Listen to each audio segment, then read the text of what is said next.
তো দেখো আমরা চ্যাপ্টার নাম্বার 4.3 অর্থাৎ ক্লাস 9 এর যেটা সলিউশন চ্যাপ্টারটা আছে তার একটা রোড ম্যাপ এখানটায় দেওয়া হয়েছে, যেটা একটু আগে আলোচনা করছিলাম। তো রোড ম্যাপটা কি সেটা একবার দেখে নাও, যে আমাদের এই চ্যাপ্টারে আমাদের কি কি পড়তে হবে সেই বিষয়টা এখানে আমরা খুব ভালো করে একটা সংক্ষেপে প্রিসাইজ ফর্মে তোমাদের সামনে দেওয়ার চেষ্টা করেছি, যে আমরা এই চ্যাপ্টারে কি কি পড়বো। তো ফার্স্টলি এই চ্যাপ্টারে যেটা আমাদের পড়তে হবে সেটা হচ্ছে মিক্সচার সম্বন্ধে পড়তে হবে। সেই কথাটা আমরা প্রথমেই বললাম যে মিক্সচার কি, ঠিক আছে, আসছি সেটা ডিটেলসে। তারপরে যে টপিকটা আমাদের এখানে দেখবো সেটা হচ্ছে 2 নাম্বার সলিউট সলভেন্ট সলিউশন, এই সম্বন্ধে দেখতে হবে। নাম্বার 3 কি দেখতে হবে, এই সলিউট যেটা বলছি সলিউটের নেচারের উপর ভিত্তি করে অর্থাৎ ওর ফিজিক্যাল স্টেটের উপর ভিত্তি করে একটু ক্লাসিফিকেশনটা আছে, সেই ক্লাসিফিকেশনটা আমরা দেখবো চার্টের মাধ্যমে। তারপর যেটা আছে আবার ফার্দার ক্লাসিফিকেশন আছে, সেটা সলিউট পার্টিকেল যেগুলো আছে তার সাইজের উপর বেস করে, ঠিক আছে। তার সাইজটা কেমন, কার আকার বড় কার আকার ছোট, কে ফিল্টার পেপারের থ্রুতে সেপারেট করা যাবে কাকে যাবে না, এই সমস্ত বিষয়ের উপর ভিত্তি করে তাকে ফার্দার যে ক্লাসিফাই করা হয়েছে তোমরা সবাই জানো, সেটা হচ্ছে ট্রু সলিউশন, সাসপেনশন আর ক্লোইডাল সলিউশন। এই সম্বন্ধে আমাদের একটু পড়তে হবে। এরপরে saturated, unsaturated, super saturated solution, এটা একটা টপিক তোমরা সবাই জানো, এই টপিকটা খুব ইম্পর্টেন্ট এখানে, ঠিক আছে। তারপরে যেটা দেখতে হবে সেটা হচ্ছে ডিসলিউশন, মানে কোনো একটা পার্টিকেল সেটা কোথায় ডিসলিউশন হবে, ওয়াটারে হবে না ম্যাক্রোমলিকুলস যেমন ধরে নাও প্রোটিন, বায়োমলিকুলস যেগুলো আছে এগুলো কি করে ডিসলিউশন হবে। ডিসলিউশন মানে সলিউবল হওয়ার গল্প বলা হচ্ছে, ঠিক আছে। তো সেই ব্যাপারটা আমাদের পড়তে হবে। আর নেক্সট যেটা পড়তে হবে সলিবিলিটি ক্যালকুলেশন, এটা খুব ইম্পর্টেন্ট। আর তার পাশাপাশি টেম্পারেচার আর প্রেসারের কি কি এফেক্ট দেখা যায়, এই টপিকটা আমাদের পড়তে হবে। আর লাস্ট যেটা অবশ্যই পড়তে হবে সেটা হচ্ছে ক্রিস্টালাইজেশন, মানে পদার্থের কঠিন অবস্থার একটা বিশেষ গল্প, এটা আমরা ক্লাসেও আলোচনা করেছিলাম। তার পাশাপাশি এখানে আমাদের দেখতে হবে যে কনসেন্ট্রেশন টার্মস যেগুলো আছে, মানে স্ট্রেংথ যে কথাটা আমরা বলি, সেই স্ট্রেংথ রিলেটেড কিছু অঙ্ক এখানে আমাদের দেখতে হবে। যেমন ধরে নাও percentage, solution, W/W, W/V, V/V, তারপর নর্মালিটি, এক্সট্রা আরো 2-3টে জিনিস আমি এখানে করাবো, মোলালিটি, এই সমস্ত জিনিসগুলো এখানে আমরা দেখবো। এর পাশাপাশি আরেকটা আছে PPM, পার্টস পার মিলিয়ন, এই সমস্ত বিষয়গুলো এখানে দেখবো। তো ধরে নাও পুরো চ্যাপ্টারটা টোটাল এই 8টা পার্টে আমরা ভাগ করেছি, গুনে দেখো টোটাল 8টা পার্টই আছে, 1 2 3 4 5 6 7 8, ঠিক আছে। এর মধ্যে আজকের মেইন ডিসকাশন থাকবে, আজকে পুরোটা তো একদিনে সম্ভব হবে না, আর সেটা করার আমার ইচ্ছেও নেই একবারে। আজকে ধরে নাও টোটাল এই 4টা টপিক আলোচনা করব, মানে মিক্সচার অ্যান্ড ইটস ক্লাসিফিকেশন থেকে শুরু করে true solution, suspension, colloidal solution অবধি আমরা আলোচনা করব। নেক্সট দিন স্যাচুরেটেড, আনস্যাচুরেটেড করব, সেখান থেকে ওই স্ট্রেংথ অফ সলিউশন অবধি, মানে পরের 4টা আলোচনা করব, ঠিক আছে। চেষ্টা করব এটা ক্লাসটা হয়ে যাওয়ার পর যদি পিডিএফটা তোমাদের সাথে শেয়ার করা যায়, ঠিক আছে। তাহলে নেক্সট চলে যাচ্ছি। দেখো আজকের যেটা ফার্স্ট ডিসকাশন সেটা হচ্ছে মিক্সচার, ঠিক আছে। তো মিক্সচার কি, মিশ্রণ কি, তোমরা সবাই কম বেশি জানো যে মিশ্রণ মানে হচ্ছে দুটো জিনিসে ভালো করে মিশিয়ে যাওয়া, তাই কি না। তো সেই দুটো জিনিস কি হতে পারে না হতে পারে সেটা অনেক বিষয়ের উপর নির্ভর করে। দুটো সলিউট হতে পারে, দুটো সলভেন্ট হতে পারে, বা একটা সলিউট একটা সলভেন্ট হতে পারে, এটা অনেক কিছুর উপর নির্ভর করে। তো সেটাতে আমরা যাচ্ছি না। আমাদের হ্যাঁ, তো আমাদের যেটা এখানটা আলোচনা করছি আমরা সেটা হচ্ছে মিক্সচার বলতে কি বুঝি বা তার কিছু প্রপার্টি। দেখো এখানে একটা লাইন আমি লিখেছি ফার্স্টে, যে mixture can be defined as follows. তো মিক্সচারের কিছু প্রপার্টি বা কিছু বৈশিষ্ট্য আমরা এখানে দেখবো। ফার্স্ট যেটা লিখেছি দেখো, mixture composed of two or more chemically non-reactive substance। Most important একটা লাইন, যে মিক্সচার হতে গেলে এমন দুটো কম্পোনেন্ট হতে হবে যাদের মধ্যে কোনো রকম কেমিক্যাল রিয়াকশন হয় না। এই কথাটা কিন্তু আমি ক্লাসে পড়ানোর সময় বলেছিলাম, যে মিক্সচার তাদের মধ্যেই একমাত্র সম্ভব যাদের মধ্যে কোনো কেমিক্যাল রিয়াকশন হয় না। এখন যদি তোমাকে একটা আমি অ্যাসিড আর একটা বেস দিয়ে দিই, তাহলে সেখানে তো রিয়াকশন হয়ে যাচ্ছে, তাহলে সেইটাকে কিন্তু আমরা কখনোই মিক্সচার বলতে পারবো না। তো তোমাকে আমি HCl দিয়ে দিলাম আর ধরে নাও NaOH দিয়ে দিলাম, তোমাকে বললাম এদের মিশ্রণটা কি ধরনের মিক্সচারের মধ্যে পড়ে, কি ধরনের মিক্সচার। তো এটা কি আদৌ মিক্সচার হবে, মিশ্রণ বলা যেতে পারে, কি মনে হয় না তোমার? স্যার, হবে না। হ্যাঁ, না স্যার, একদম হবে না। ঠিক, একদমই ঠিক, যে এটা কোনো রকম মিশ্রণ হবে না। তার কারণ এটা একটা অ্যাসিড আর একটা বেস, আমরা সবাই বুঝতে পারছি। অ্যাসিড আর বেস কি করে চিনতে হয় আশা করছি তোমরা সবাই জানো, যে যে সমস্ত সাবস্টেন্স কি করে H+ ডোনেট করতে পারে তারাই জেনারেলি অ্যাসিড হয়, যেমন HCl H+ ডোনেট করতে পারে। আর বেস কি হবে, যারা অক্সাইড বা হাইড্রোক্সাইড ফর্মে থাকবে, যেমন এখানে NaOH আছে, তাই কি না। তো এদেরকে তুমি আরামসে তুমি দেখে চিনে নিতে পারবে, যদি পরীক্ষায় এমন কিছু দুটো কম্পোনেন্ট আমি দিয়েও দিই, আর যদি বলি এরা কি ধরনের মিক্সচার, তুমি যদি দেখে বুঝতে পারো হ্যাঁ স্যার এটা অ্যাসিড আছে একটা বেস আছে, তার মানে সেটাকে চোখ বন্ধ করে কোনো রকম মিক্সচার বলা যাবে না। তাহলে আশা করছি ফার্স্ট পয়েন্টটা সবার ক্লিয়ার হয়ে গেছে। সেকেন্ড পয়েন্ট যেটা আছে, দেখো নাম্বার 2 যেটা বলেছি, যার কম্পোজিশন গুলো কি করতে পারে, ভ্যারি করতে পারে, অবশ্যই ভ্যারি করতে পারে। তার কারণ তুমি যে কোনো দুটো কম্পোনেন্ট নিতে পারো। সাপোজ ধরে নাও, আমি যদি একটা মিশ্রণের কথা বলি, মিক্সচারের কথা বলি, জল আর লবণ, ঠিক আছে, আর একটাতে ধরে নাও জল আর সুগারের কথা বলছি, চিনি, ঠিক আছে। তার মানে দুটো দু রকমের কম্পোনেন্ট হয়ে যাচ্ছে, তার মানে কম্পোজিশন কি হচ্ছে, ভ্যারি করছে, ভিন্ন ভিন্ন হয়ে যাচ্ছে। তার মানে 2 নম্বর পয়েন্টটাও খুব ইম্পর্টেন্ট। নাম্বার 3 কি বলছে, দেখো, the components have not lost their identical property. তা কম্পোনেন্টস গুলো কি হবে, তাদের প্রপার্টি গুলো কিন্তু কখনোই মানে ছেড়ে দেবে না, মানে হারিয়ে ফেলবে না, ঠিক আছে। এটার মানেটা কি দাঁড়াচ্ছে, যেমন ধরে নাও জল যেটা আছে, জলটাকে আমরা তো সলভেন্ট বলি, আমরা সবাই জানি সলিউট আর সলভেন্ট ব্যাপারটা। তো দেখবে তুমি যখন জলের মধ্যে লবণ মিশিয়ে দিচ্ছ, দিন শেষে কিন্তু যেটা সলিউশন তৈরি হচ্ছে, সেখানে কিন্তু জলের যেটা আইডেন্টিটি সেটা কিন্তু ফিক্স থেকেই যাচ্ছে, মানে লিকুইড ফর্মটা থেকেই যাচ্ছে, সেখানে কিন্তু কোনো রকম চেঞ্জেস আসছে না। তো সেই কারণে 3rd নাম্বার পয়েন্ট বলেছে যে components have not lost their identical property. তো এগুলো কিন্তু স্টেটমেন্ট ওয়াইজ কোশ্চেনের ক্ষেত্রে আসতে পারে, তোমার সার্চ এন্ড রিজন টাইপের ব্যাপারগুলো। 4 নাম্বার দেখো কি বলেছে, the components can be separate by physical methods. তো কম্পোনেন্টস যেগুলো আছে, কম্পোনেন্টস গুলো কিন্তু আমরা ফিজিক্যাল মেথডস এর থ্রুতে সেপারেট করতে পারি। এবার ফিজিক্যাল মেথডস কি কি হতে পারে, তো সেখানে অনেকগুলো ফিজিক্যাল মেথডস আমাদের বইয়ে কিন্তু লেখা ছিল। তার মধ্যে এখানে বেশ কিছু নাম দেখো আমি মেনশন করেছি। একটা হচ্ছে ডিস্টিলেশন, তোমরা সেই ক্লাস 5 থেকে নামগুলো হয়তো শুনে এসছো। একটা হচ্ছে ডিস্টিলেশন, একটা হচ্ছে ফ্র্যাকশনাল ডিস্টিলেশন, ফিল্ট্রেশন, সাবলিমিনেশন, ক্রোমাটোগ্রাফি। তো এইরকম বেশ কিছু পয়েন্টস আছে, বেশ কিছু মানে প্রসেস আছে, যার থ্রুতে আমরা কি করতে পারি, কম্পোনেন্ট গুলোকে সেপারেট করতে পারি, ঠিক আছে। তো তোমাকে পরীক্ষায় বলতেই পারে যে give an example of a process বা একটা মেথডের নাম বলো, যার থ্রুতে তুমি কম্পোনেন্টস, দুটো কম্পোনেন্টস বা দুটো মিক্সচারকে সেপারেট করতে পারবে, ঠিক আছে। তাহলে এইরকম তুমি যে কোনো একটা নাম দিয়ে দিতে পারো, সেটা ক্রোমাটোগ্রাফি হতে পারে। ক্রোমাটোগ্রাফি বর্তমান সময় একটা খুব ভালো প্রসেস, ভালো মেথড, ঠিক আছে। ডিস্টিলেশন, ফ্র্যাকশনাল ডিস্টিলেশন, ফিল্ট্রেশন, এরকম বেশ কিছু নাম আছে। তো আশা করছি মিক্সচার সম্বন্ধে একটু হলেও আইডিয়া তোমাদের হয়ে গেছে। নেক্সট যেটা আছে, ক্লাসিফিকেশন অফ মিক্সচার। মিক্সচারের ক্লাসিফিকেশন মানে শ্রেণীবিভাগ। তো মিক্সচারের শ্রেণীবিভাগ বলতে গেলে আমরা সবাই জানি যে মিক্সচারকে সাধারণত দুটো ভাগে ভাগ করা হয়, একটা হচ্ছে হোমোজিনিয়াস মিক্সচার আর একটা হচ্ছে হেটেরোজেনিয়াস মিক্সচার। একটা হচ্ছে হোমোজিনিয়াস মিক্সচার, একটা হচ্ছে হেটেরোজেনিয়াস মিক্সচার, হয়েছে। তো হোমোজিনিয়াস মিক্সচার কি, সবাই জানি যে যেখানে বা যে ধরনের মিশ্রণে কম্পোনেন্টস গুলো সেম টাইপের হয়, জেনারেলি তাকে আমরা হোমোজিনিয়াস মিক্সচার বলি। এবার তার পাশাপাশি এখানে কি মনে রাখতে হবে, যে কম্পোনেন্টস গুলো আছে তাদের তাদের যে ব্যাসার্ধ, অর্থাৎ রেডিয়াই বা সাইজ ফ্যাক্টর যাই বলি না কেন, সেটা কি হতে হবে, 10⁻⁷ বা তার কম হতে হবে। যদি এমন কোনো কম্পোনেন্ট সেখানে উপস্থিত থাকে, তাহলে সেটাই কি হয়ে যাবে, হোমোজিনিয়াস মিক্সচার। তো দেখো কি লেখা আছে, it means all the components are uniformly distributed throughout the solution. তার মানে হোমোজিনিয়াস হতে গেলে কি হতে হবে, যে খুব ভালোভাবে কম্পোনেন্টস গুলো মিশে থাকতে হবে। যেমন তুমি জলের মধ্যে যদি চিনি মিশিয়ে দাও, ধরো নাও শরবত বানাবে, ঠিক আছে, তো সেই চিনিটাকে কিছুক্ষণ ভালো করে মানে নেড়ে দিলে দেখতে পাবে যে ওখানে জলের সলিউশনের মধ্যে খুব ভালো করে, তুমি যেই সাইড থেকে তোলো না কেন, পুরোটাই মিষ্টি মিষ্টি মনে হবে।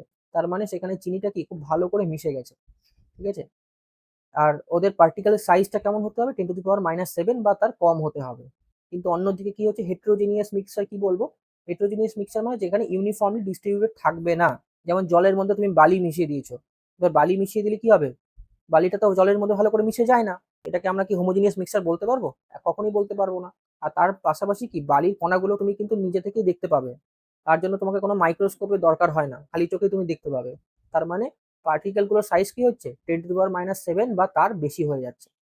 তাহলে হোমোজিনিয়াস মিক্সচার আর হেটেরোজিনিয়াস মিক্সচারের মধ্যে যদি দুটো পার্থক্য পরীক্ষায় লিখতে বলে, তাহলে অবশ্যই তোমাকে বুঝে শুনে কিন্তু লিখতে হবে।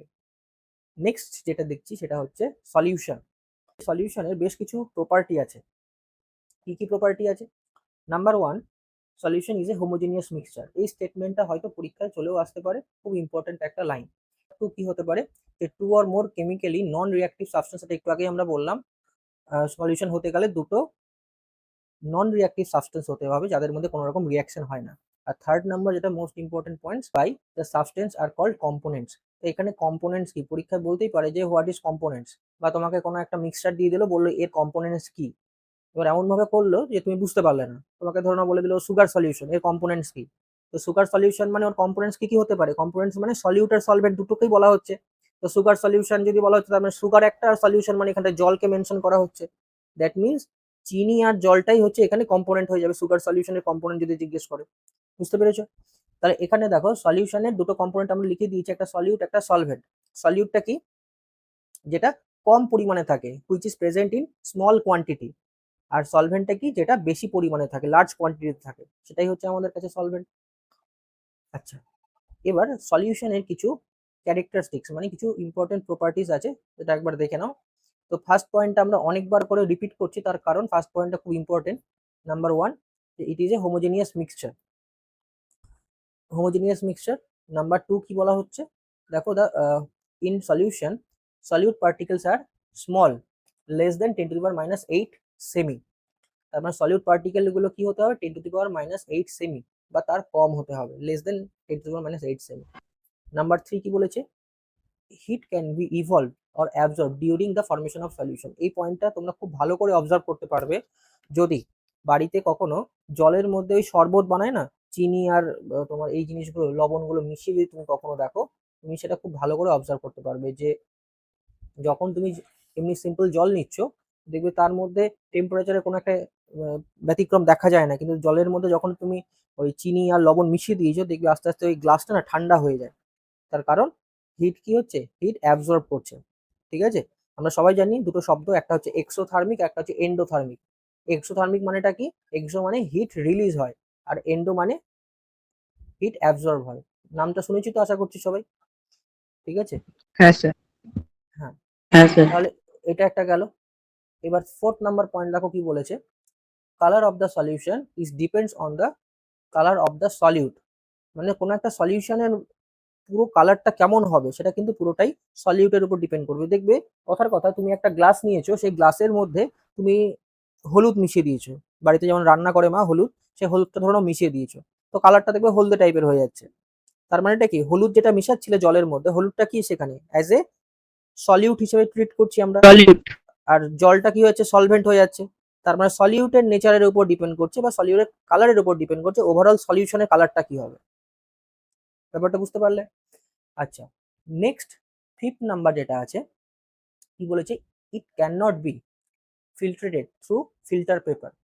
মানে সলিউশন, জেনারেলি সলিউশন বলতে এখানে আমরা ট্রু সলিউশনকেই ধরি, আমরা এরপরে আলোচনা করব অবশ্য। তো এদের ক্ষেত্রে কি হয়, কম্পোনেন্ট যেটা মানে সলিউট পার্ট যেটা, সেটা এতটাই ছোট থাকে যে ফিল্টার পেপারের মধ্যে দিয়ে এরা পাস করে যেতে পারে, মানে বাই ফিল্টার পেপার এদেরকে তুমি সেপারেট করতে পারবে না। সেই জন্য এই লাইনটা লেখা হয়েছে, it can not be filtered through filter paper. তো ক্যারেক্টারিস্টিক্স অফ সলিউশন আশা করছি বুঝতে পারলে। তাহলে এখন অবধি আমরা কি কি আলোচনা করলাম, একবার আমরা রোড ম্যাপটা দেখে নিচ্ছি। একটা মিক্সচার অ্যান্ড ইটস ক্লাসিফিকেশন বললাম, মিক্সচার কি সেটা বুঝলাম, ক্লাসিফিকেশন বলতে এটা হোমোজিনিয়াস আর হেটেরোজিনিয়াস। তারপরে আমরা কি আলোচনা করলাম, সলিউট, সলভেন্ট আর সলিউশন হিসেবে কি কি হতে পারে। তো সলিউট, সলভেন্ট এদের কম্পোনেন্টস গুলো হতে পারে, এই জিনিসগুলো, এদের প্রপার্টি গুলো, ক্যারেক্টারিস্টিক্স গুলো আমরা আলোচনা করলাম। নেক্সট থার্ড নাম্বার টপিক যেটা আজকে আলোচনা করব, সেটা হচ্ছে classification based on physical state of solute. এদের ফিজিক্যাল স্টেট অফ সলিউটের উপরে ভিত্তি করে এদের ক্লাসিফিকেশনটা আমাদের দেখতে হবে। তো এখানে ক্লাসিফিকেশনটা দেখো একটা চার্টের মাধ্যমে আমি বলেছি, ক্লাসিফিকেশন কিসের উপর ভিত্তি করে, যে সলিউট পার্টিকেলের ফিজিক্যাল স্টেটটা কেমন থাকবে তার উপর ভিত্তি করে। তো যেহেতু আমাদের কম্পোনেন্ট, কোন একটা সলিউশনের কি কম্পোনেন্ট দুটোই হয়, একটা সলিউট হয় আর একটা সলভেন্ট হয়। তো সেক্ষেত্রে আমরা বলতে পারি, দেখো ফার্স্ট যে কোনো একটাকে তুমি মনে রাখবে ঠিকঠাক ভাবে। দেখো আমি সলভেন্ট গুলোকে সবগুলোকে ফার্স্টে সলিউট লিখেছি, সলিড লিখেছি, তারপরে সবগুলোকে লিকুইড লিখেছি, তারপরে সবগুলোকে গ্যাস ফর্মে লিখেছি। ঠিক আছে, তাহলে তোমার মনে রাখতে সুবিধা হবে। যেমন তোমাকে বলে দিতে পারে পরীক্ষায়, এই চার্টগুলো থেকে কিন্তু প্রচুর কোশ্চেন আছে, প্রচুর মানে প্রচুর। তোমাকে বলতেই পারে solid solid solution, solid solid solution. দেখো সলিড সলিড সলিউশন তো বলাটা কেমন যেন একটা মনে হচ্ছে না, যে স্যার দুটো সলিড কি করে সলিউশন বানাবে। সলিউশন মানে কিন্তু আমাদের মাথায় সবসময় ওই লিকুইড ব্যাপারটাই মাথায় আসে, কিন্তু দুটো সলিডের মিক্সচারকেও আমরা সলিউশন বলতে পারি। ঠিক আছে, যেটাকে আমরা অ্যাজ এ এক্সাম্পল হিসেবে কি জানি, অ্যালয় বলে জানি, তাই কি না? তোমরা হয়তো ব্রোঞ্জ নাম শুনেছো, মানে তামা আর টিন, মানে কপার আর টিন মিশিয়ে যেটা হয়। কপার মানেটা কি, সিইউ, আর টিন মানে এসএন। এই দুটো মিক্স করলে যেটা তৈরি হয় সেটাই হচ্ছে ব্রোঞ্জ। তারপরে তোমাকে যদি বলা হয় যে এমন একটা সলিউশনের এক্সাম্পল দাও যেখানে সলিড এবং সলভেন্ট দুটোই কি সলিড ফর্মে থাকে, তাহলে কি হতে পারে, অ্যালয় হতে পারে। তারপরে লিকুইড সলিড, সেকেন্ড হচ্ছে লিকুইড সলিড, কি হতে পারে, লিকুইড সলিড সলিউশন, অ্যামালগাম, খুব ইম্পর্টেন্ট একটা জিনিস। অ্যামালগাম মানেটা কি, অ্যামালগাম মানে হচ্ছে এইচজির কথা বলা হচ্ছে, এইচজি। ঠিক আছে, এইচজি মানে পারদ, যেটাকে আমরা বলছি পারদ, মনে থাকবে। অ্যামালগাম যদি কোথাও লেখা দেখো তার মানে বুঝে যাবে সেক্ষেত্রে মার্কারি থাকবে। হ্যাঁ, মার্কারি। এবার দেখো নেক্সট 3 নাম্বার যেটা আছে গ্যাস আর সলিড। গ্যাস আর সলিড মানে কি হতে পারে? গ্যাস সলিড সলিউশন, সেটা হচ্ছে PdH2। তো এইখানে একটা জিনিস আমি বলবো, PdH2 এইভাবে মনে রাখবে না, পিডিটা হচ্ছে একটা ক্যাটালিস্ট। ঠিক আছে, পিডিটা কি? পিডি হচ্ছে একটা ক্যাটালিস্ট। এখানে আমি বলে দিচ্ছি, পিডি যেটা সেটা পিডি মানে প্যালাডিয়াম যেটাকে আমরা বলি প্লাটিনাম, আর একটা হয় নিকেল। নিকেল, প্যালাডিয়াম, প্লাটিনাম এই ধরনের মেটালগুলো কি করে হাইড্রোজেন গ্যাসকে ওদের মেটাল সারফেসে অ্যাবজর্ব করে রাখতে পারে। সাপোজ ধরো না এটা একটা প্লাটিনামের মেটাল সারফেস, এর উপর দিয়ে যদি হাইড্রোজেন গ্যাস মুভমেন্ট করাও তাহলে এরা কি করে সেই জিনিসগুলোকে মানে হাইড্রোজেন গ্যাসগুলোকে এরা ক্যাপচার করে রাখতে পারে এদের মেটাল সারফেসে। এদেরকেই আমরা বলি অ্যাডজর্পশন। এই ব্যাপারটাকে অ্যাডজর্পশন, ADSORPTION। একটা হয় অ্যাবজর্পশন, যেমন স্পঞ্জ কি করে জলে দিলে অ্যাবজর্ব করে, জলটাকে শুষে নেয়, কিন্তু এই ব্যাপারটাকে বলা হচ্ছে অ্যাডজর্পশন, AD। দেখবে জামা কাপড় কি ময়লা হয়ে গেলে কিন্তু তোমার ময়লাগুলো জামা কাপড়ের ওপরের লেয়ারই কিন্তু আটকে থাকে, এমন না যে ময়লাগুলো ভেতরে ঢুকে যাচ্ছে। কখনো খেয়াল করে দেখবে সাদা জামার ওপরে দেখবে ময়লাটা উপরেই আছে, তো এটাকে বলা হয় অ্যাডজর্পশন। তো তোমাকে যদি কখনো বলে যে এই রকম ব্যাপারটা যে গ্যাস সলিড সলিউশন, একটা গ্যাস সলিড সলিউশনের কথা বলো যেখানে গ্যাসগুলো সলিড সারফেসে জমা হচ্ছে, তুমি একটা জিনিস ভালো করে বুঝতে পারছো এখানে আমি কেন এইরকম করে ছকগুলো লিখেছি। তার কারণ সলিউট যেটা সেটা তো কম পরিমাণে থাকে, সলভেন্টটাই বেশি পরিমাণে থাকে। তার মানে সলভেন্টের মধ্যে সলিউটটা কি করা হচ্ছে? মেশানো হচ্ছে। সলিউটটা সলভেন্টের মধ্যে মেশানো হচ্ছে, তাই কি না? তো তোমরা এরকম করেই বলবে যে গ্যাস সলিড সলিউশন, তার মানে একটা গ্যাস কি হচ্ছে সলিড সারফেসে জমা হচ্ছে। তো সেটা কি হতে পারে আমরা এখনই বললাম, নিকেল, প্যালাডিয়াম বা প্লাটিনাম। মানে একটা ক্লু ক্লু দিয়ে চলবে, তাহলে দেখো জিনিসগুলো মনে থাকবে। আচ্ছা, নেক্সট যেটা আছে এবার লিকুইডের দিকে আসছি। তো সলিড লিকুইড, তার মানে সলিড সাবস্টেন্সকে লিকুইডের মধ্যে মেশাচ্ছ। তো তুমি নর্মালি ভাবার চেষ্টা করো, দেখো এই চারটা হয়তো তুমি ভাবছো যে মুখস্থ করলে হয়ে যাবে, তো একটু সহজ করে ভাবো, দেখবে খুব সহজে তুমি মনে রাখতে পারবে, ইজি আছে ব্যাপারটা। তোমাকে বলা হচ্ছে সলিড লিকুইড সলিউশন, তার মানে কি বোঝাচ্ছে? লিকুইডের মধ্যে সলিডটাকে মেশানো হচ্ছে। এর একটা উদাহরণ কি হতে পারে? খেয়াল করে দেখো জলের মধ্যে যদি আমরা চিনি বা লবণ মিশিয়ে দিই, তাই কি না? তাহলে জলটাই তো লিকুইড, ওটা এসে সলভেন্ট হিসেবে কাজ করছে, আর চিনিটা সলিউট হিসেবে কাজ করছে, তাহলে সেটাই কি? চিনি তো সলিড, তাহলে সলিড লিকুইড সলিউশন তৈরি হয়ে যাচ্ছে। তো এখানে একটা এক্সাম্পল দেওয়াই আছে সুগার সলিউশন। তারপরে লিকুইড লিকুইড, তার মানে লিকুইডকে লিকুইডের মধ্যে দিতে হচ্ছে। তো তুমি যে কোনো কিছু বলতে পারো, যেমন অ্যালকোহল আর ওয়াটার সলিউশন, ঠিক আছে। তারপরে গ্যাস লিকুইড, তার মানে লিকুইডের মধ্যে গ্যাসকে তুমি মেশাতে চাইছো, লিকুইডের মধ্যে গ্যাস, তাহলে কি হতে পারে? কেউ বলতে পারবে লিকুইডের মধ্যে গ্যাস মেশানো হচ্ছে? কোল্ড ড্রিঙ্ক, একদম ঠিক। হ্যাঁ, সোডা ওয়াটার। সোডা ওয়াটার তাও হবে, ঠিক আছে। তো একদম সহজ, তো জিনিসগুলো একদম সহজ করে ভাববে, যে তুমি ভালো করে বুঝবে কার মধ্যে কোনটাকে মেশানো হচ্ছে, সেটা দিয়ে দেখবে তুমি আনসার করে দিতে পারবে। আচ্ছা, নেক্সট আসছি সলিড গ্যাস। তার মানে বুঝতে পারছো যে গ্যাসের মধ্যে সলিডকে মেশানো হচ্ছে। তো গ্যাসের মধ্যে সলিডকে যদি মেশানো হয় তার মানে এটা কি কি হতে পারে? খেয়াল করবে ক্যাম্ফোর, যেটা আমরা জানি ক্যাম্ফোরটা কি দেখে সলিড মনে হয়, তাই কি না? এবার ওর মধ্যে তুমি নাইট্রোজেন গ্যাসকে মিক্স করে দিচ্ছ, ব্যাস। তারপর আর কি হতে পারে? লিকুইড গ্যাস, কারণ গ্যাসের মধ্যে তুমি লিকুইডকে দিচ্ছ, কি হতে পারে এটা? ওয়াটার ভেপার হতে পারে, তাই কি না? মানে আমাদের যেমন এয়ার সারফেসটা কি গ্যাস, তুমি যখন জলটাকে গরম করছো জলটা কি হচ্ছে ধীরে ধীরে গ্যাসে কনভার্ট হচ্ছে, তার মানে লিকুইড গ্যাস মিক্সচার হয়ে যাচ্ছে ওটা। আর লাস্ট গ্যাস গ্যাস মিক্সচার কি হতে পারে? এয়ার হতে পারে। তো এই চারটা অবশ্যই একটু দেখে রেখো, এখান থেকে কিন্তু কোশ্চেন পাবে এখান থেকে। দেখো আমাদের নেক্সট ডিসকাশনের বিষয় হচ্ছে ক্লাসিফিকেশন অফ সলিউশন, তার উপর ভিত্তি করে সলিউটের সাইজের উপর ভিত্তি করে, বেসড অন সাইজ, ঠিক আছে। পার্টিকেল গুলো সাইজের উপর ভিত্তি করে তোমাকে দেখতে হবে। তো সেখানে আমরা কি তিনটে পার্টে ভাগ করেছি, কি কি ভাগ করেছি? একটা ট্রু সলিউশন, একটা কোলয়েডাল সলিউশন, একটা সাসপেনশন। এটা হচ্ছে ট্রু সলিউশন। ট্রু সলিউশন কি? আমরা সবাই জানি ট্রু সলিউশন যে কোনো পিওর সলিউশনকে আমরা অ্যাকচুয়ালি ট্রু সলিউশন বলে থাকি, যে the solution in which the solute whose diameter, সলিউটের ডায়ামিটারটা কত হবে? 10⁻⁸ সেন্টিমিটার, কোনো বই 10⁻⁷ সেন্টিমিটারও থাকছে, ঠিক আছে। তো ওভারঅল এভারেজটাই ধরে রাখবে সবসময় 10⁻⁸ সেন্টিমিটার, এটা ধরে এগোবে, ঠিক আছে। তাহলে ট্রু সলিউশন কাকে বলবো? যেখানে সলিউটের ডায়ামিটার বা ব্যাসার্ধ বা যেটাকে রেডিয়াস আমরা বলি না কেন, সেটা কত হবে? 10⁻⁸ সেন্টিমিটার হবে, সেটাকেই এই ধরনের সলিউশনকে আমরা কি বলবো? ট্রু সলিউশন বলবো। এবার এখানে একটা নোট বলে লেখা আছে, নোটটা কি? যে ট্রু সলিউশনের ক্ষেত্রে কম্পোনেন্টস, আসলে আমাদের সিলেবাসে মানে তোমাদের যে সিলেবাস আছে সেখানে তোমাদের কিন্তু বাইনারি সলিউশনের কথাই বলা আছে। বাইনারি সলিউশন মানে যেখানে দুটো কম্পোনেন্ট থাকবে, সলিউট আর সলভেন্ট, মানে একটাই সলিউট একটাই সলভেন্ট থাকবে, তাদেরকে আমরা বাইনারি সলিউশন বলছি। ঠিক আছে, তো সেই জন্য এখানে আমরা বলেছি যে in true solution the components are, যেহেতু বাইনারি সলিউশন তার মানে দুটোই থাকবে, তাহলে একটা সলিউট থাকে আর একটা সলভেন্ট থাকে। ঠিক আছে, আচ্ছা নেক্সট যেটা আছে সেটা হচ্ছে ট্রু সলিউশনের কিছু বৈশিষ্ট্য, characteristics. Number 1, diameter of the solution, এখনই আমরা আলোচনা করলাম 10⁻⁸ সেন্টিমিটার হতে হবে, খুব important. Number 2, the particles can pass through filter paper, parchment paper, animal and plants semi permeable membrane। খুব ইম্পর্টেন্ট একটা কথা, যে আমাদের ট্রু সলিউশন যেটা, তার পার্টিকেলের সাইজ এমনিই ছোট, তার পাশাপাশি এরা এতটাই ছোট যে এরা কি করতে পারে, ফিল্টার পেপারের মধ্যে দিয়ে পাস করতে পারে। ফিল্টার পেপারের থেকে আরো একটা সূক্ষ্ম পেপার হয়, যেটা কখনো যদি ল্যাবে যাই তোমাদের দেখানোর চেষ্টা করবো, সেটা হচ্ছে পার্চমেন্ট পেপার। ঠিক আছে, এটা হচ্ছে আরো সূক্ষ্ম, মানে এর মধ্যে দিয়ে সহজে কোনো কিছু পাস হয় না, তো তার মধ্যে দিয়েও দেখা যাচ্ছে ট্রু সলিউশনটা পাস হয়ে যাচ্ছে। এমনকি animal and plants semi permeable membrane. Third number point দেখো কি আছে, the solute particles are not visible through microscope. তার মানে এরা এতটাই ছোট যে এদেরকে তুমি মাইক্রোস্কোপের মাধ্যমে দেখতে পাও না, এতটাই ছোট, এতটাই ক্ষুদ্র।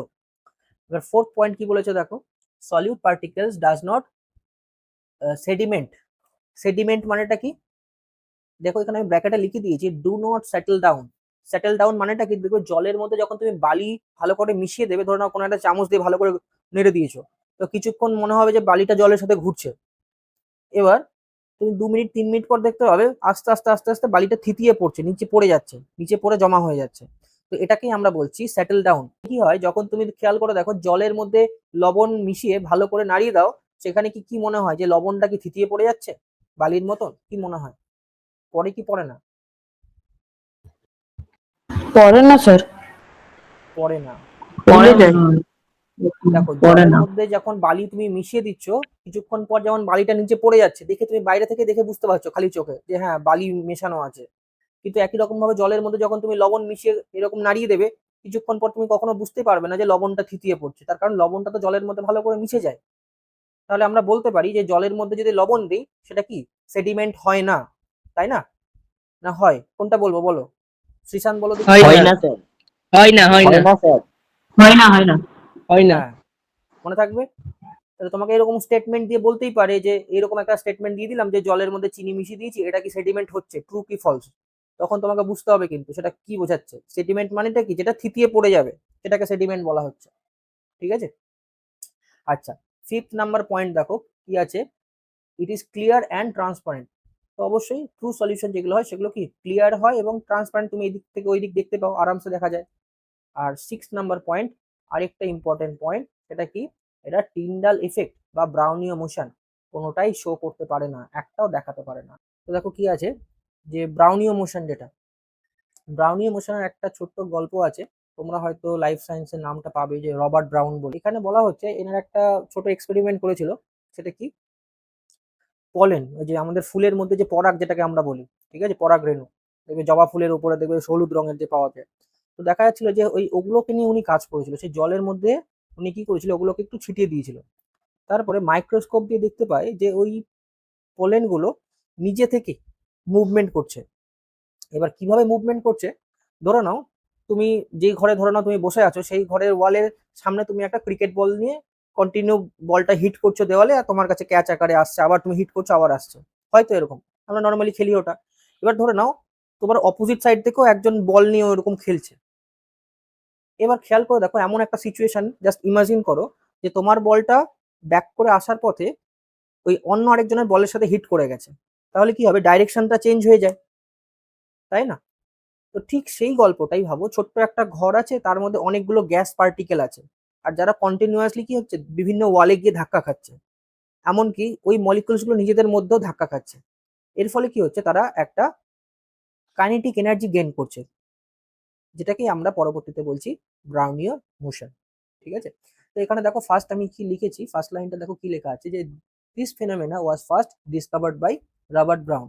সেকেন্ড পয়েন্ট কি আছে, he observe that tiny pollen grains particles was moving continuously, যেটা আমি এখনই বললাম, জিগজ্যাগ অ্যাওয়ে। জিগজ্যাগ মানে তো বুঝতে পারছো, আঁকা বাঁকা পথে।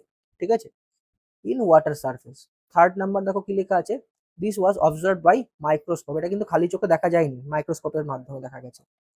তারপর 4th নাম্বার পয়েন্ট দেখো কি লেখা আছে, observe for liquid and gaseous media. তার মানে এই পয়েন্টটা কিন্তু খুব ইম্পর্টেন্ট এক্ষেত্রে, যে ব্রাউনীয় মোশন কোন ধরনের মিডিয়ামের ক্ষেত্রে দেখতে পাওয়া যায়, solid medium, liquid medium, gaseous medium, all of this, না লিকুইড অ্যান্ড গ্যাস। তাহলে মোটামুটি একটা আইডিয়া করতে পারছো, যে কথাটা আমি একটু আগে বলার চেষ্টা করছিলাম, যে একটা বক্স নিয়ে নাও, সেই বক্সের মধ্যে ধরে নাও গ্যাস পার্টিকেল গুলো এরকম করে ছুটোছুটি করছে। খেয়াল করে দেখো, তুমি রেড বল গুলোকে নাহলে অবজার্ভ করো, তাহলে তুমি নিজেই বুঝতে পারবে যে ওরা পার্টিকুলার একটা ডাইরেকশনে মুভমেন্ট করে ব্যাক করে আসার সময় ওরা হয়তো অন্য কোনো ব্লু বলের সাথে কোলাইড হয়ে অন্য দিকে চলে যাচ্ছে, আর এটা কন্টিনিউয়াসলি চলতে থাকছে। বুঝতে পারছো ব্যাপারটা? ঘটনাটাই অ্যাকচুয়ালি কি হয়, গ্যাসিয়াস পার্টিকেল বা লিকুইড পার্টিকেলের মধ্যে চলতে থাকে, যেটাকেই আমরা কি বলছি, ব্রাউনীয় মোশন। এটাকেই আমরা বলছি ব্রাউনীয় মোশন। ইম্পর্টেন্ট পয়েন্টস আমি এখানে মার্কিং করে দিয়েছি। কি লেখা আছে দেখো, since liquid and gas molecules have no strong force of attraction. আমরা সবাই জানি যে একমাত্র সলিড সাবস্টেন্সের একটা স্ট্রং ফোর্স অফ অ্যাট্রাকশন দেখা যায়, কিন্তু লিকুইড আর গ্যাসের মধ্যে কিন্তু সেটা কখনোই পসিবল হয় না, যার জন্য কি হচ্ছে, এরা ব্রাউনীয় মোশনটা শো করতে পারছে। ঠিক আছে, আচ্ছা। নেক্সট নাম্বার 2 কি বলেছে দেখো, it proves that molecules are in continuous motion. অবশ্যই মলিকুলের কি আছে, একটা কাইনেটিক এনার্জি আছে, যেটাকে আমরা বলছি, যার জন্য ওটা কন্টিনিউয়াস মোশনে থাকতে পারছে। নাম্বার 3 কি বলে দেওয়া আছে দেখো, kinetic theory of gas, it follows kinetic theory of gas, এটা তো অবশ্যই একদম ঠিক আছে। Number 4, it explain the motions of liquid and gas particle. অবশ্যই এটা গ্যাস আর লিকুইড পার্টিকেলের মোশনগুলোকে এক্সপ্লেন করছে ঠিকঠাকভাবে। Number 5, it also explain the stability of colloids. এটাও খুব ইম্পর্টেন্ট একটা পয়েন্ট, যে কোলয়েডের স্টেবিলিটি এক্সপ্লেন করছে, সেটা কার থ্রুতে তুমি এক্সপ্লেন করতে পারবে, ব্রাউনীয় মোশন, টিন্ডাল এফেক্ট, এরকম করে তোমাকে পরীক্ষা অপশন দিতেই পারে। অ্যান্ড লাস্ট পয়েন্ট দেখো কি বলা আছে, due to continuous motion colloid particles does not settle down easily. তার মানে এই মোশনটা এতটাই কন্টিনিউয়াস হচ্ছে, অনবরত হচ্ছে, হতেই থাকছে হতেই থাকছে। দেখো থামার কি কোনো গল্প হচ্ছে? তোমার সামনে যে বলগুলো ছুটি করছে, দেখে বুঝতে পারছো মলিকিউলস গুলো, দেখো থামার কোনো গল্পই নেই, কারণ একজন থামতে চাইছে তো আরেকজন থামতেই দিচ্ছে না। তো এটা কন্টিনিউয়াসলি হচ্ছে জন্য কি হচ্ছে, এরা পার্টিকেল গুলো কি হচ্ছে, সেটেল ডাউন হচ্ছে না। যেমন স্যান্ড পার্টিকেল গুলো সেটেল ডাউন হয়ে যায়, এরা ঠিক সেরকম সেটেল ডাউন হচ্ছে না। তাহলে বুঝতে পারলে এটা একটা ভালো ইম্পর্টেন্ট পয়েন্টস। আচ্ছা, নেক্সট যাচ্ছি আমরা, সেটা হচ্ছে টিন্ডাল এফেক্ট। তাহলে আগেরটা ছিল ব্রাউনীয় মোশন, এবার আসছি আমরা টিন্ডাল এফেক্টে, যে it is scattering of light. তার মানে এটা একটা লাইটের গল্প, যা হবে এটা লাইটকে নিয়ে হবে। ঠিক আছে, তো আমরা সবাই জানি যে লাইটকে তুমি যদি একটা ধরনের একটা টর্চ তুমি জেলে দিলে অন্ধকার ঘরে, লাইটটা কিন্তু স্ট্রেট যাওয়ার চেষ্টা করে, তাই কি না? লাইট তো আমরা সবাই জানি ওয়েভ, ইলেকট্রোম্যাগনেটিক ওয়েভ, আমরা সবাই জানি, তাই কি না? তো এক্ষেত্রে লাইটটাকে আমরা কি বলছি, লাইটের যে স্ক্যাটারিং এর গল্পটা, সেই গল্পটা নিয়ে আমরা এগোনোর চেষ্টা করছি। দেখো লাইটটা কি বলা আছে, it is a scattering of light by the particle. কোনো একটা পার্টিকেলের মাধ্যমে সেটা স্ক্যাটারিং হচ্ছে। সাপোজ ধরে নাও তুমি একটা টর্চ লাইট দিলে, তুমি একটা টর্চ লাইট জেলে দিলে, ঠিক আছে? এবার ওর সামনে তুমি যদি একটা ডায়মন্ডকে ধরে নাও, ডায়মন্ড, তো ডায়মন্ড ধরলে কেমন হবে বলো তো? ডায়মন্ড ধরলে কেমন হবে, ওই ডায়মন্ডের উপর যখন লাইটটা পড়বে, সেটা কি হয়, বিভিন্ন দিকে ছড়িয়ে যায় না লাইটটা, চকচক করে ডায়মন্ডটা। তো এই ব্যাপারটাকে আমরা কি বলছি, স্ক্যাটারিং বলছি। ঠিক আছে, টিন্ডাল এফেক্টের মেইন গল্প হলো যে স্ক্যাটারিং অফ লাইটস এর কথা এখানে বলছি, যেটা কোলয়েডের ক্ষেত্রে দেখা যায়, তাই না? যে কি হয়, যে কোলয়েডের ক্ষেত্রে যে টিনি পার্টিকেলস গুলো আছে, ছোট ছোট পার্টিকেলস গুলো আছে, সেটা কি করে, লাইটকে স্ক্যাটার করে বিভিন্ন ডাইরেকশনে মুভমেন্ট করিয়ে দেয়। এই জন্য এটাকে আমরা বলছি টিন্ডাল এফেক্ট। তবে কি আছে, থমাস গ্রাহাম, এই ভদ্রলোকের প্রচুর অবদান আছে, প্রচুর কন্ট্রিবিউশন আছে। ঠিক আছে, দারুণ কাজ করেছে। তো থমাস গ্রাহাম কি করেছে দেখো, ওয়ার্ক অন ডিফিউশন। ডিফিউশন মানে ব্যাপারটা বুঝি কি আমরা, ডিফিউশন কথার অর্থ হচ্ছে বাংলাতে যেটাকে বলে ব্যাপন। ব্যাপন মানে কোনো কিছু ছড়িয়ে যাওয়া। অর্থাৎ তুমি যদি এখন একটা বডি স্প্রে মেরে দাও তোমার বডিতে, ঠিক আছে, এবার রাস্তা দিয়ে যাচ্ছ, লোকজন কিন্তু বুঝে যাবে, হ্যাঁ তুমি একটা বডি স্প্রে দিয়েছো। তার কারণটা কি, ওই বডি স্প্রের মধ্যে থাকা যে গ্যাসিয়াস পার্টিকেল গুলো আছে, ওরা কি করে, চারিদিকে ছড়িয়ে যাওয়ার চেষ্টা করে, যতটা ভলিউম ক্যাপচার করতে পারবে ওরা চেষ্টা করে পুরো ভলিউমে। তুমি ওই জন্য ঘরের যে কোনো একদিকে স্প্রে মেরে দাও, দেখবে পুরো ঘরে সেন্টে ভরে যায়, তাই না? তো এটাকেই আমরা বলছি ডিফিউশন।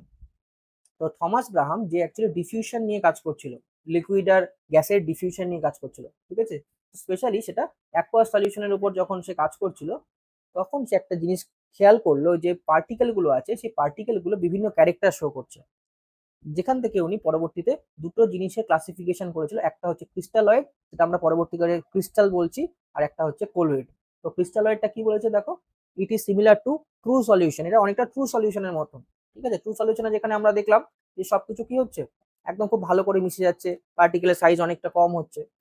ঠিক যেমন এখানে এক্সাম্পল দেখো লেখা আছে NaCl, ইউরিয়া, সুগার ইত্যাদি। ঠিক আছে, আর কোলয়েডালটা কি, কোলয়েড পার্টিকেল আমরা সবাই জানি যারা কি হতে পারে, একটু হলেও ট্রু সলিউশনের থেকে একটু হলেও বড় রেডিয়াস হয় যাদের।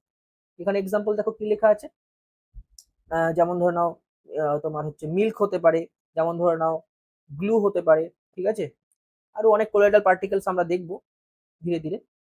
এখানে একটা জিনিস দেখো স্টার মার্কস করে লেখা আছে যে this substance are from colloidal solution. তাহলে এখানে যে যে জিনিসগুলো বলছি সেগুলো সব কি কোলয়েডাল সলিউশনের মধ্যে পড়ছে। তো এখানে কোলয়েডাল সলিউশন ব্যাপারটা কি সেটা তোমাকে একটু দেখতে হবে, হোয়াট ইজ কোলয়েডাল সলিউশন। তো কোলয়েডাল সলিউশন যদি তুমি ট্রু সলিউশন বুঝতে পারো তাহলে কোলয়েডাল সলিউশন তোমার কাছে একদম সহজ জিনিস। যে ট্রু সলিউশনে আমরা দেখলাম যে মেন ডিফারেন্সটাই হচ্ছে পার্টিকেলের সাইজের উপর, কারণ আমরা প্রথমেই বলেছিলাম ক্লাসিফিকেশনটা করা হয়েছে পার্টিকেল বা সলিউট পার্টিকেলের রেডিয়াসের উপর বা সাইজের উপর বা ডায়ামিটারের উপর, তুমি যাই বলো না কেন। তাহলে এখানে দেখো কলয়েডাল সলিউশনের গল্পটা ওখানেই বলা আছে, the solution in which the diameter of the solute is 10⁻⁵ থেকে 10⁻⁷ centimetre, which is neither dissolve nor settle down. এটা ডিজলভও হবে না, এরা সেটেল ডাউনও হবে না। And particles can be separated by semi permeable membrane, তো যাদেরকে সেমি পারমিয়েবল মেমব্রেনের মাধ্যমে তুমি সেপারেট করতে পারবে, এরাই হচ্ছে কোলয়েড। এদেরকে আমরা কোলয়েড বলবো, যেমন মিল্ক, ব্লাড, আমাদের হিউম্যান ব্লাডও কি কোলয়েড, কোলয়েডাল পার্টিকেল। তাহলে এখানে যেহেতু কম্পোনেন্টস আমরা এর আগেও পড়েছিলাম, ট্রু সলিউশনের ক্ষেত্রে কম্পোনেন্ট কি কি ছিল, একটা সলিউট ছিল, একটা সলভেন্ট ছিল। কোলয়েডালের ক্ষেত্রেও দুটো কম্পোনেন্ট হয়, একটা হচ্ছে ডিসপার্সড ফেজ, একটা হচ্ছে ডিসপার্সড মিডিয়াম। তো ডিসপার্সড ফেজকে আমরা সংক্ষেপে ডিপি বলবো, ডিপি। ঠিক আছে, তো একটা হচ্ছে ডিপি আর একটা হচ্ছে ডিএম। তাহলে এখানে ডিপি বলতে কোনটা বা ডিসপার্স ফেজড মানে কোনটা, ফেজড মানে যেটা হচ্ছে সলিউট, তোমাদের দেখো বোঝার সুবিধার জন্য আমি নিচে মেনশন করে দিয়েছি সলিউট। আর ডিসপার্স মিডিয়াম মানেটা কোনটা, সেটা হচ্ছে সলভেন্টটা। ঠিক আছে, যাতে চিনতে ভুল না হয়, পরীক্ষায় কিন্তু আসতেই পারে, তোমাকে একটা কোলয়েডাল সলিউশন দিল, বললো এখানে ডিপি কে ডিএম কে। এবার দেখো প্রপার্টি অফ কোলয়েড, মোটামুটি এই জিনিসগুলো একটু ঠিকঠাক পড়ে যেও। ঠিক আছে, আমি দেখি যদি এটা দিয়ে দেওয়া, ভিডিওটা দিয়ে দেওয়ার চেষ্টা করবো, যদি দিতে পারি। পরীক্ষার আগে এগুলো একবার দেখে যাও, মনে হয় পরীক্ষা কমন টমন পেয়ে যেতে পারো। ঠিক আছে, দেখো নেক্সট যাচ্ছি, প্রপার্টি অফ কোলয়েড। কোলয়েডের প্রপার্টি কি কি হতে পারে, তোমরা এটা অনেকবার পড়েছো, তোমরা নিজেরাও জানো কি কি হতে পারে। তার মধ্যে আমি বেছে বেছে 4টে প্রপার্টি দিয়েছি, পরীক্ষায় যদি আসে যে কোনো 4টে প্রপার্টি বুঝে শুনে লিখে নেবে। কি বলা আছে, in this mixture the insoluble parts can be passed through filter paper. তার মানে যেটা ইনসলিবল পার্ট মানে সলিউটের কথা বলা হচ্ছে, সেটা কি ফিল্টার পেপারের মধ্যে দিয়ে যেতে পারে, কিন্তু but can not pass through parchment paper. Parchment paper মানে একটু আগে আমি বলেছিলাম যেটা ফিল্টার পেপারের থেকেও আরো সূক্ষ্ম। যেমন দেখবে ওই করোনা ভাইরাসের সময়, কোভিড এর সময় তোমরা দেখবে দু ধরনের মাস্ক পাওয়া যেত, হয়তো তোমরা জানো। একটা হচ্ছে সার্জিক্যাল মাস্ক, যেটাকে আমরা বলতাম, যেটা ইউজ অ্যান্ড থ্রো টাইপ, নীল রং বা কালো রঙের অনেক রকমের হয়। আরেকটা কি ছিল মনে আছে, N95 N95, একদম ঠিক। ঠিক আছে, তাহলে এই দু রকমের সার্জিক্যাল মাস্ক ছিল, মানে দু রকমের মাস্ক ছিল। এখানেও ঠিক একই রকম ভাবে ওই রকমের ডিফারেন্সটা ভেবে নাও। সেকেন্ড পয়েন্ট, তাহলে কি বলবে, colloidal particles can show Brownian motion and Tyndall effect. একটু আগেই আমরা আলোচনা করলাম যে কোলয়েড পার্টিকেল যারা ব্রাউনি এমোশন শো করতে পারে।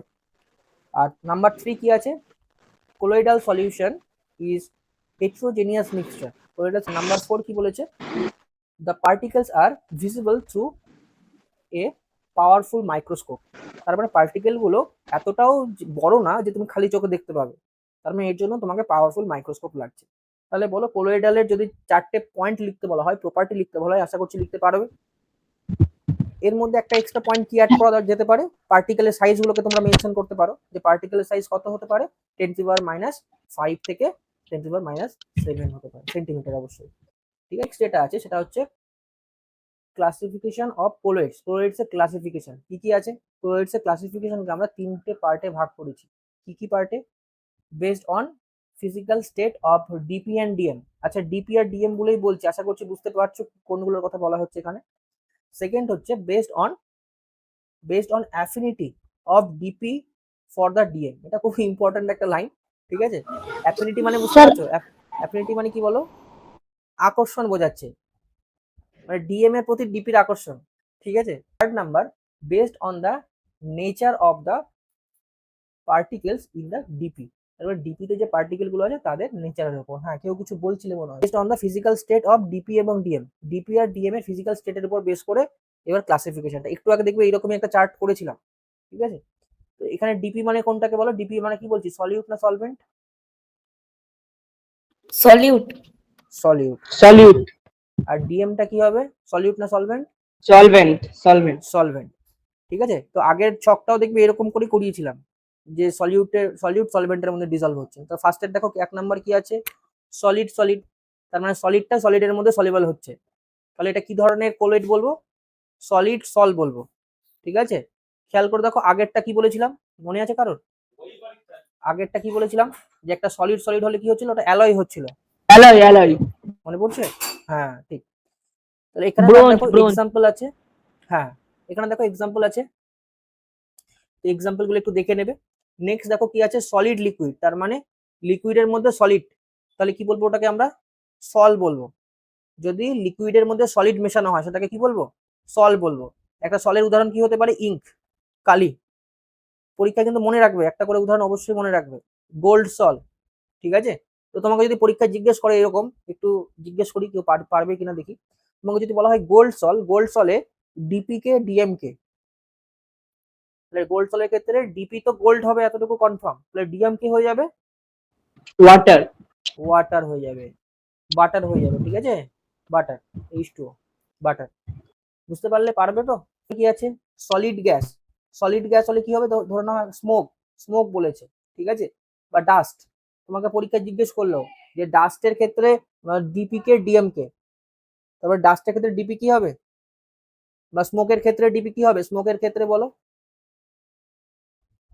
পার্টিকেল গুলো হবে, তাই কি না, পার্টিকেল গুলো কি হয়ে যাচ্ছে, ডিপি হয়ে যাচ্ছে, আর কি গ্যাসিয়াস মিডিয়ামটা কি হয়ে যাচ্ছে, ডিএম হয়ে যাচ্ছে। সলিড সেটাকে আমরা জেল বলছি, জেলের একটা উদাহরণ হচ্ছে বাটার, ঠিক আছে। 5th নাম্বার, লিকুইড লিকুইড, এটা তো একদমই সহজ, লিকুইড লিকুইড কি হতে পারে, এই যে oil in water or water in oil, এই জিনিসটা দেখবে তোমাদের বইয়ে লেখা আছে, ঠিক আছে। আচ্ছা 6 নাম্বার কি, লিকুইড গ্যাস, লিকুইড গ্যাস কি হতে পারে, ফগ, খুব ইম্পর্টেন্ট একটা কোশ্চেন, ফগ। তাহলে যদি জিজ্ঞেস করে যে ফগের ক্ষেত্রে ডিপি কে ডিএম কে, ফগের ক্ষেত্রে ডিপি কি হবে, ওয়াটার হতে পারে, ওয়াটার। তাই কি না। হুম। আর ডিএম কে হবে, গ্যাস হবে, এয়ারে থাকা, এয়ার মিডিয়ামে থাকা গ্যাসগুলো হয়ে যাবে। বুঝতে পেরেছো তো? আচ্ছা, তারপরে কি আছে, গ্যাস সলিড, গ্যাস সলিড মানে সলিডের মধ্যে গ্যাস মেশানো হচ্ছে, তাহলে এটাকে কি বলছি, সলিড ফোম বলছি। তারপরে কি আছে, গ্যাস লিকুইড, গ্যাস লিকুইড মানে ফোম। দেখবে সেভিং করার সময় অনেকে ইউজ করে ফোম, আমরা, তুমি যদি কখনো সেলুনে যাও, যখন বড় দাড়ি ফাড়ি করবে, তখন দেখবে তোমরা যে গিয়ে বলে আমার একটা ফোম করে দিন, ঠিক আছে, মানে ফোম দিয়ে তোমাকে সুন্দর করে ওয়াশ করে দেবে। তো ওটা হচ্ছে গ্যাস আর লিকুইড, ঠিক আছে। আর লাস্টে কি আছে, গ্যাস আর গ্যাস। দেখো গ্যাস গ্যাসের মধ্যে কোনো কলিডাল ফর্ম তৈরি হয় না। দেখো এখানে বলাই আছে যে, একটা লাইন এখানে দেখো মেনশন করে দিয়েছি, মার্কিং করে দেওয়া আছে যে নো কলিডাল ফর্ম। তার কারণটা কি, since a gas mixture with other gas to form a homogeneous mixture. তার মানেটা কি, তোমাকে যদি পরীক্ষায় কখনো এটা বলে যে 2 নম্বরের ব্যাখ্যামূলক কোশ্চেন দিয়ে দিল যে গ্যাসে গ্যাসে কি ধরনের কোলয়েডাল সলিউশন হয়, গ্যাসে গ্যাসে কি কোলয়েডাল সলিউশন হয়, যদি না হয় সেটা কেন, তাহলে কি বলবে, যে গ্যাসে গ্যাসে কোলয়েডাল সলিউশন কখনোই পসিবল না। ব্যাখ্যাটা কি বলবে, কারণ কোলয়েডাল সলিউশন একমাত্র হেটেরোজিনিয়াসের ক্ষেত্রেই সম্ভব। এবার দুটো গ্যাস মিক্সচার সুন্দর করে ওরা যখন মিশে যায় তখন এটা কি হোমোজিনিয়াস মিক্সচার তৈরি করে, ঠিক আছে। এরপরে দেখো এখানে লাস্ট, আর বেশি কিছু নেই, আর অল্প একটু আছে, তারপরে আজকের মতন শেষ করে দেবো। প্রথমে দেখো সল আছে, সলটা কি, ইন দিস কোলয়েডাল সিস্টেম ডিপিটা কি হবে আর ডিএমটা কি হবে, এগুলো অ্যাকচুয়ালি। নেক্সট আছে জেল, জেলটা কি, ইন দিস কোলয়েড ডিপিটা হচ্ছে লিকুইড আর ডিএমটা হচ্ছে সলিড, ঠিক আছে। জেলের ক্ষেত্রে তাহলে কি হবে, তোমাকে পরীক্ষা কিন্তু এরকম কোশ্চেন আসতেই পারে, রেডি থাকবে কিন্তু। ডিপিকে আর ডিএমকে এক্সাম্পল কি হচ্ছে, দেখো দুটো এগার এগার, একটা জিনিস লেখা আছে এগার এগার, এই টার্মটা খুব ইম্পর্টেন্ট, খুব আননোন কিন্তু খুব ইম্পর্টেন্ট। এটা এক ধরনের জেলি, ঠিক আছে, এগার এগার জেলি, যেটা তোমার ইলেকট্রোকেমিক্যাল সেলে ইউজ করা হয়। আচ্ছা ইমালশন, ইমালশন কি আছে, দেখো A colloidal system, emulsion তো যদি জিজ্ঞেস করে emulsion কি, emulsion also a colloidal system in which a liquid substance mixed with another liquid substance, ঠিক আছে। তার মানে emulsion এর ক্ষেত্রে দুটোই কি হতে হবে, লিকুইড হতে হবে। আচ্ছা, লাস্ট আমাদের তাহলে শেষ আজকের মতন, সেটা হচ্ছে সাসপেনশনটা কি বলো। সাসপেনশন হচ্ছে যাদের পার্টিকেল বা আমি যদি বলি সলিউট পার্টিকেলের কথা, পার্টিকুলার সলিউট পার্টিকেলগুলো কেমন হবে, অনেকটাই বড় থাকবে। যেমন স্যান্ড ওয়াটার সলিউশন তোমরা সবাই ভালো করে জানো, স্যান্ড ওয়াটার সলিউশনে কি হয়, স্যান্ড পার্টিকেলগুলোর সাইজ অনেকটাই বড় থাকে। তাহলে স্যান্ড ওয়াটার সলিউশন যদি কখনো পরীক্ষায় জিজ্ঞেস করে যে এটা কি ধরনের সলিউশন, তাহলে অবশ্যই সেটা কি হবে, সাসপেনশন হয়ে যাবে, ঠিক আছে। তাহলে এখানে দেখো লেখা আছে দুটো লাইন যে ইট ইজ এ হেটেরোজিনিয়াস মিক্সচার, তার মানে সাসপেনশন হতে গেলে কি হতে হবে, হেটেরোজিনিয়াস হতে হবে, in which the solute particles does not dissolved but remains suspended through out the solution. তার মানে কি হচ্ছে, সাসপেনশনের ক্ষেত্রে সলিউট পার্টিকেল গুলো কিন্তু জলের মধ্যে মিশে যাচ্ছে না, যেমন লবণটা জলের মধ্যে মিশে যাচ্ছে সেই রকম মিশে যাচ্ছে না, কিন্তু কি হচ্ছে, এরা ঘুরে বেড়াচ্ছে বা একটা সময় পর সেটা সেটেল ডাউন হয়ে যাবে, এটাকেই আমরা বলছি সাসপেনশন। তো সাসপেনশনের এখানে ইম্পর্টেন্ট নোটস কি আছে দেখো, একটা নোটস বলে লেখা আছে যে সাসপেনশন পার্টিকেলস আর settle down after some Times, কিছু সময় পর সেটা কি হবে, সেটেল ডাউন হয়ে যাবে, ঠিক আছে। আচ্ছা, আর এখানে দেখো কিছু প্রপার্টি আছে সাসপেনশনের, মোট 5টা প্রপার্টি। নাম্বার 1, এটা একটা কি হেটেরোজিনিয়াস মিক্সচার, অবশ্যই can be visible through out the naked I, মানে সাসপেনশনের যে পার্টিকেলগুলো সলিউট পার্টিকেলগুলো সেগুলোকে কিন্তু তুমি খালি চোখেই দেখতে পাবে, যেমন জলের মধ্যে বালি মিশিয়ে দিলে বা কাঠের গুঁড়ো মিশিয়ে দিলে, তাই না। তো সাইজ অফ দ্য সাসপেনশন কত হয়, গ্রেটার দেন 10⁻⁴ সেন্টিমিটার, ইউনিটটা কিন্তু ঠিকঠাক রাখবে, কেউ আবার ভুল করে মিটার লিখে দিও না, তাহলে কিন্তু ভুল চলে যাবে। সাসপেন্ডেড পার্টিকেলস আর সেটেল ডাউন, এগুলো সেটেল ডাউন হয়ে যায় থিতিয়ে পড়ে। Particles can be separated through out the filter paper, মানে এতটাই বড় থাকে যে ফিল্টার পেপারের মাধ্যমে সেপারেট করা যেতে পারে, ঠিক আছে। তো ঠিক আছে, আজকে আমাদের এতটুকুই হলো। তাহলে এখানে আজকে যেটা আমরা আলোচনা করলাম সেটা কি কি করলাম, মিক্সচার আর ওর ক্লাসিফিকেশনটা হয়ে গেল, মিক্সচার কত রকমের হবে, হোমোজিনিয়াস হেটেরোজিনিয়াস মিক্সচার আলোচনা হয়ে গেছে। তারপরে about of solute solvent solution এই ব্যাপারটা আলোচনা হয়েছে। তারপরে এদের ফিজিক্যাল স্টেটের উপর ক্লাসিফিকেশনটা হলো, একটা চার্টের মতন করে বলা হয়েছে। তারপরে ক্লাসিফিকেশন, সেকেন্ড ক্লাসিফিকেশন কার উপরে ভিত্তি করে বলো, সলিউট পার্টিকেলের সাইজের উপর ভিত্তি করে, যেটাকে আমরা ট্রু সলিউশন, সাসপেনশন বা কোলোয়েডাল সলিউশন বলছি। তো আজকে এতটুকু করেছি, এদের প্রপার্টিগুলো আলোচনা করা হয়েছে, ঠিক আছে। তাহলে